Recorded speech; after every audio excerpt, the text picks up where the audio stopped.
আসসালামু আলাইকুম দর্শক, মমতা কুকিং হাউস থেকে সবাইকে স্বাগতম। আলু দিয়ে এরকম মোচমোচে ক্রিসপি চিপস খেতে কার না ভালো লাগে? ছোট থেকে বড় সবার ভালো লাগবে।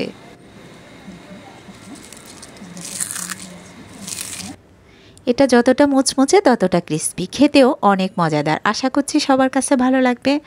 ভালো লাগলে অবশ্যই আমার পাশেই থাকবেন আর আমার চ্যানেলটা সাবস্ক্রাইব করে অবশ্যই বেল বাটনটা অন করে রাখবেন, তাহলে নতুন নতুন ভিডিওগুলো পেয়ে যাবেন।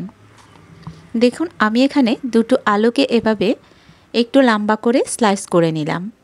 আপনারা চাইলে অন্য যে কোনো মেশিন দিয়েও এভাবে পাতলা করে কেটে নিতে পারবেন। দেখুন, এবার এটাকে আমি ধুয়ে পরিষ্কার করে নেব। তারপর এটাকে আমি 2 মিনিট বয়েল করে নেব। দেখুন, ফুটন্ত পানিতে দিয়ে এটাকে 2 মিনিট, এর থেকে বেশি না।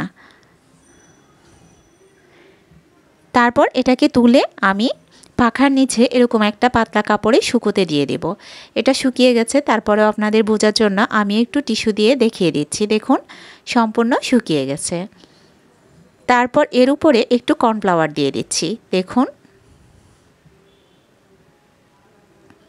একটার উপরে আরেকটা দিয়ে দিচ্ছি। এভাবে আমি আরেকটাও দিয়ে দেব। প্রত্যেকবার দেওয়ার পরে কর্নফ্লাওয়ার দিয়ে দিতে হবে, তাহলে এটা বেশি ক্রিস্পি হবে খেতে। দেখুন, এরপর এভাবে এটাকে মুড়িয়ে নেব।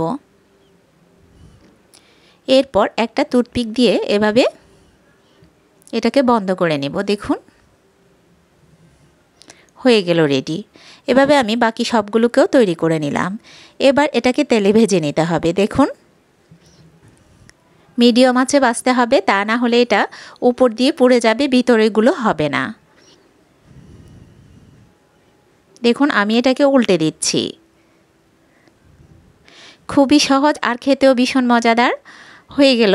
এভাবে আমি সবগুলোকে বাকিগুলোকেও ভেজে নেব। দেখুন, একটু সময় নিয়ে ভেজে নিতে হবে। আশা করছি সবার কাছে ভালো লাগবে। ভালো লাগলে অবশ্যই আমার পাশেই থাকবেন, লাইক ও কমেন্ট করতে ভুলবেন না। দেখুন, প্রত্যেকটা দেখতে যেমন সুন্দর তেমনি মুচমুচে ও ক্রিস্পি। একটু চাপ দিলে ভেঙে গুঁড়ো হয়ে যাচ্ছে আর খেতেও ভীষণ মজাদার। আপনারা চাইলে এর মধ্যে একটু বিট লবণ অথবা সস দিয়ে খেতে পারেন। সবাই ভালো থাকবেন, সুস্থ থাকবেন। আল্লাহ হাফেজ।